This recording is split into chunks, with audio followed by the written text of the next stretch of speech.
Oh là, j'espère que vous allez bien. Quand c'est fini, eh ben c'est pas fini. Il est de retour, Sudi. De toute façon, je pouvais pas le laisser partir comme ça, c'était pas possible. Je voulais pas partir. Et voilà, exactement.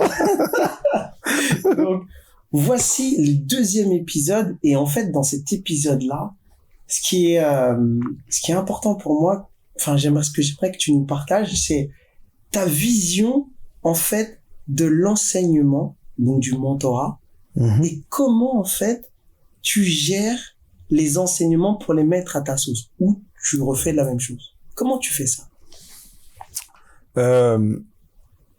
Je transmets une fois que je m'en suis imprégné. Okay. C'est-à-dire que c'est comme si je traduisais, tu vois, si tu vas me dire quelque chose, je vais trouver ça très bien, je vais donc te prendre de ton langage à toi, le mettre dans mon langage à moi, et si ça vient compléter une info que j'ai eue ailleurs, bah je ferai un package. Si ça vient compléter, ou si c'est pur, bah je dirais que c'est pur comme ça. Donc je sais pas si tu me suis, mais la première étape déjà, c'est recevoir. Okay. Tu vois, je reçois, j'implémente. Comment tu reçois? Bah, par tous les moyens. Des fois, je reçois des gens qui n'ont même pas prévu de me donner. Tu vois? Okay. Ah bah oui, je reçois. Tu hacks. Je reçois. Mais je veux dire par là qu'en fait, tout le monde peut, d'une certaine manière, t'apprendre quelque chose. Ouais. Peu importe qui, même un bébé, voilà. Et d'ailleurs, quand tu observes un bébé, t'apprends des tonnes de choses. Tu peux observer même un animal et tout. C'est cette curiosité, en fait, qui permet d'apprendre de tous. Alors, effectivement, il y a le mentor qui peut venir te dire exactement les choses que tu as besoin de savoir pour entreprendre ce que tu veux ou bien atteindre tes objectifs. Mais ça colle, en ce qui me concerne, quand je sais précisément ce que je veux faire. Okay. Tu vois ce que je veux dire? Okay. Et quand la personne qui, du coup, a ce statut de mentor, m'emmène vers une direction qui est en accord avec ma façon d'avancer, tu vois. Et aujourd'hui, en tout cas, malheureusement, j'ai pas de personne comme ça, parce que, comme on a dit lors de la dernière interview, il y a cet aspect unique. Il y a cet aspect, c'est mon histoire, donc il n'y a pas de règle. Ouais. Il n'y a pas de règle. Si je le sens, voilà. Maintenant, le fondement de ma façon de fonctionner est venu de tous ces mentors-là au tout début. Au tout début, avant que je sois dans cette mission de VC, avant que je sois aligné, avant que j'ai trouvé mon Ikigai. Il y a donc tout un tas de fondamentaux que j'ai intégrés et je continue à intégrer. Mais dans les grandes décisions, dans les grands axes, je vois pas de mentor particulier. C'est-à-dire que je prends la direction et tout le monde peut m'aider en fait. Okay. N'importe qui. Okay. Tu vois. Okay. Tout le monde peut m'aider. Ok. Mais du coup, ce qui peut être intéressant, c'est parce que moi je partage un truc, c'est que sur ma chaîne, c'est que l'orgueil peut être un souci quand on nous enseigne des choses. Et ce que je dis aux gens souvent, c'est que l'orgueil, c'est lié à nos mécanismes de défense. Lorsque on commence à être orgueilleux, c'est parce qu'en fait, on a peur. Et donc, on commence à trouver des raisons, soi-disant logiques, pour ne pas faire ou pour ne pas écouter.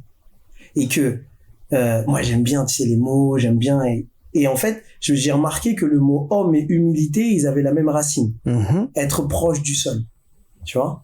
Et je partage souvent aux gens lorsque la communication et donc l'enseignement, pour moi, commence par le fait de savoir se taire. Par le fait de savoir se taire là et là. Lorsqu'on reçoit une information de quelqu'un qui est parti là où on veut aller, c'est important de enlever l'orgueil, nos mécanismes de défense, d'essayer de ne pas, surtout pas d'essayer de trouver des liens soi-disant logiques à des choses qu'on ne comprend pas pour l'instant. Comment tu perçois ça, toi? Comment t'as fait? Moi, dans ça, tu vois, quand je te dis que tout le monde peut m'apprendre, c'est-à-dire que cette humilité dont tu parles, je l'ai tout le temps. Tu vois, c'est-à-dire que même souvent quand j'ai mes coachés et qu'on échange, ils sont surpris de ma façon de fonctionner parce qu'on dirait vraiment un échange, une discussion où je ne fais que suggérer, poser des questions. Tu vois, moi, en vrai, je sais pas, hein, tu vois. Et lors de la première interview, je t'ai dit, je suis toujours face à l'immensité de mon ignorance, tu vois. Donc cette humilité, elle est réelle parce que elle est essentielle pour quiconque veut apprendre. Ouais. Tu vois.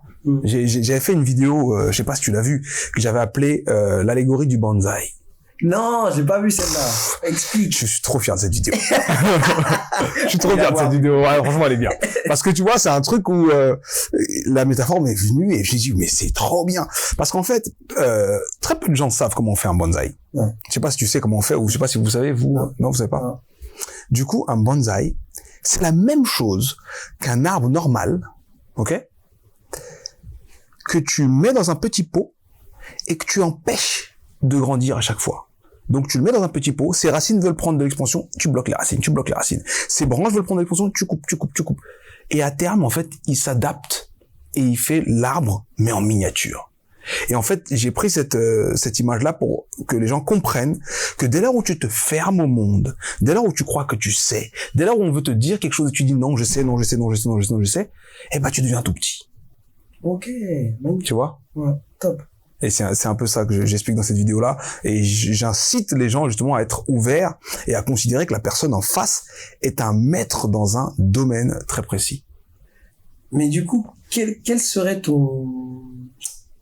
advice, ton conseil pour rester ouvert et ne pas rentrer dans des mécanismes qui vont amener l'orgueil?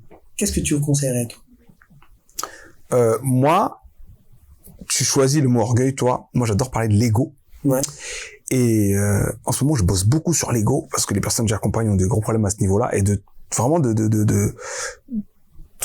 toute catégorie et ça se manifeste très différemment. Tu vois, quand on dit ego, les gens entendent tout ce qu'il y a de négatif et justement pense à la manifestation de l'orgueil, de cette fierté de non, mais moi j'ai pas comme ça, pas moi, et, hein, il m'a fait mal, je vais lui rendre et tout ça. Et on imagine ce truc-là, alors que moi je vois l'ego en fait comme un logiciel ou comme quelque chose qui est censé nous servir, mais dont on se sert mal. Okay. Tu vois, ma métaphore que je donne justement à mes coachés, c'est qu'il faut visualiser l'ego comme un petit animal. Un animal qui va donc grandir selon la façon dont on le nourrit, qui va se comporter selon la façon dont on le domestique et tout ça. Et je tourne autour de ça pour aider les gens à comprendre que tu peux fonctionner avec l'ego, donc d'une façon égoïste ou orgueilleuse, entre guillemets, mais t'en servir à ton avantage. C'est-à-dire que la personne qui refuse d'être ouverte à l'apprentissage, c'est parce qu'elle a l'illusion d'être inférieure à la personne qui lui apprend quelque chose. Sauf que, en réalité, si je suis ouvert à l'apprentissage, je gagne. Tu vois, je viens prendre quelque chose. On échange, tu me dis quelque chose, je pars avec plus, moi. Tu vois ce que je veux dire? Donc, mon ego, je le trick de cette façon-là. Donc, je ne peux pas me sentir moins qu'une personne qui m'apprend. Je pars avec plus. Tu vois, si c'est une transaction et je te donne trop, là, je me sens lésé. Mais tu me donnes. Donc, en réalité, qui perd? Tu vois ce que je veux dire? Et donc, même du point de vue de l'orgueil et de l'ego, apprendre, c'est la meilleure chose à faire. Être ouvert, c'est la meilleure chose à faire. Tu peux pas... Du coup, du sens de celui qui donne la connaissance. Parce qu'il y a aussi ceux qui veulent pas partager la connaissance. Oui, eux, ils sont effrayés. Oui. Ils sont effrayés. Et ça, je trouve ça très triste. Parce qu'ils se rendent pas compte que c'est une logique d'expansion, en fait. C'est une logique de... Déjà, il y a cette... je sais pas si tu connais Idriss Aberkan, j'imagine que oui. Son bouquin est exceptionnel. Bref, cette logique-là qu'il a réussi à... Comment il dit? Il déteste vulgariser. Il aime un autre mot. La simplicité, non? Non, il dit pas vulgariser, parce qu'il dit qu'il aime pas le mot vulgariser, mais il dit rendre accessible. Je sais plus quel mot il utilise, peut-être des mots. Bon, on s'en fout. En gros, il a vulgarisé cette importance du partage de la connaissance en faisant comprendre à tout le monde qu'en fait, deux connaissances qui se rencontrent, ça en crée une troisième. Tu vois? Et ceux qui veulent garder jalousement ce qu'ils savent, c'est une autre façon d'être un bonsaï, hein. Okay. Ah bah inévitablement, tu vois, c'est une autre façon d'être un bonsaï parce que tu ne crées pas d'autres choses, tu n'expérimentes pas plus que ce que tu sais déjà, donc tu ne tentes rien, donc moi je suis un peu contre ça. Après on a tous nos secrets, tu vois, c'est bien, on va pas dire tous les secrets à tout le monde et tout. On a tous quelques petits secrets. Mais je veux dire dans l'état d'esprit global, c'est important de se dire que si tu l'as, c'est que tu l'as reçu, et si tu l'as reçu, c'est que c'est pas à toi. En vrai, ça doit, tu vois, ça va circuler, ça va se tourner, et puis pour faire écho encore à notre vidéo précédente, quand t'es sur ta voie, personne d'autre peut aller là-bas en fait. Exactement. Tu peux lui donner tout ce que tu as, tes outils, tes machins, il va pas y arriver lui. Ouais. Tu vois ce que je veux dire? Donc priver les gens de ça, c'est croire que vous avez le même but alors que non. Tu vois, quand on a un certain niveau de conscience, tu comprends que personne n'a le même but. Tu sais, c'est comme un examen où on n'a pas la même copie. Tu me demandes une réponse, je te la donne. Fais ce que tu veux avec. Moi, en tout cas, c'est ma copie. Et je la passe pour moi. Je mon truc à moi. Ouais. Tu auras le tien. Mais après, je comprends. Je comprends quand même parce on est passé par là. Du moins, moi, je suis passé par là. Cette phase-là où tu cherches justement à te définir. Tu vois? Et tu te dis, je suis bien parce que je sais un peu plus. Et je peux pas dire aux autres parce que sinon ils seront autant que moi. Exactement. Et là je serai plus meilleur. Mais c'est jouer. En fait, c'est avoir de l'ego sans avoir la force que l'ego te procure. Quelle est la force que l'ego nous procure? Le drive. Le drive, tu vois. Si vraiment tu es une personne qui veut être le meilleur, pour toi ça compte. Tu veux te définir comme ça. La réalité, c'est que tu dois bosser. Tu dois bosser plus que les autres pour avoir plus que les autres. Maintenant, si tu veux être le meilleur parce que tu as des choses et que tu veux pas que les autres aient tes choses, c'est pas un mental de meilleur, ça. Le meilleur, il bosse. Les gens veulent bosser comme lui, mais ils y arrivent même pas. Tu vois? Tu t'expliques ta journée à quelqu'un, il dit, mais comment tu fais pour avoir une journée pareille?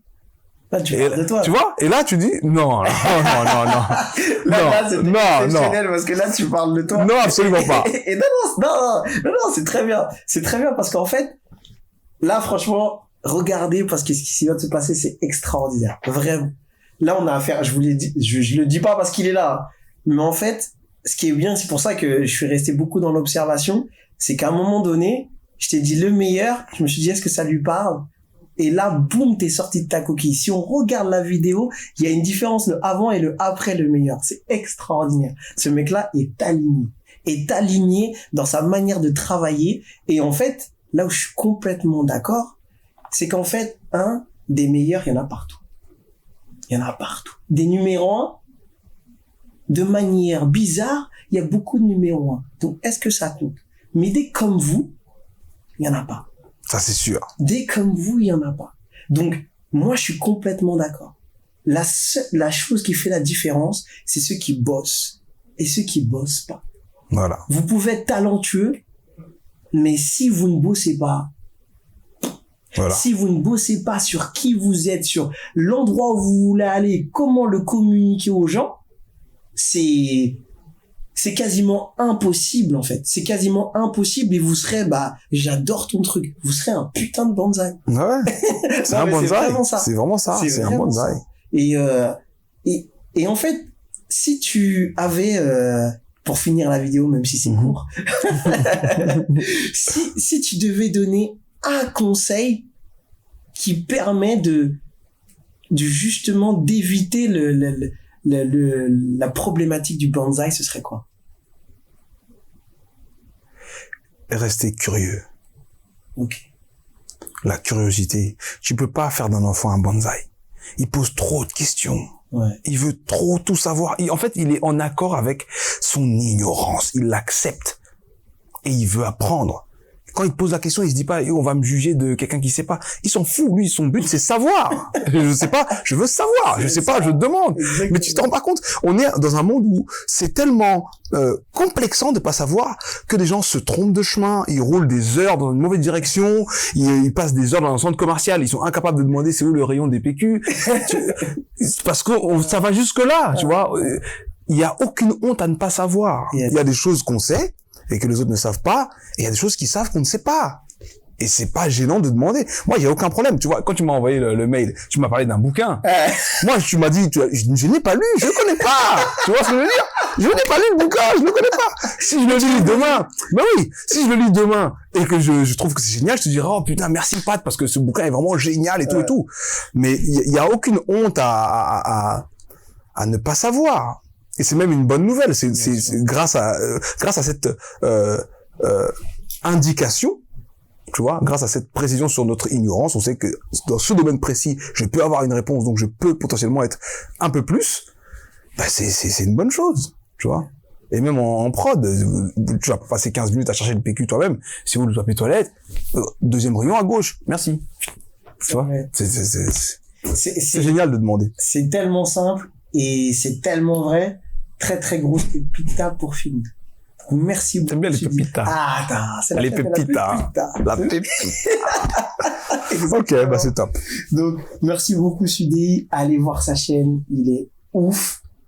Je vous l'ai dit, après moi, il n'y a que lui. C'est tout. Il a dit 2 fois. Donc, ceux qui voient cette vidéo et qui ont toujours pas fait le nécessaire, posez-vous des questions. Posez-vous des questions. Exactement. Passez une très, très belle journée et moi, je vous dis à très, très, très vite.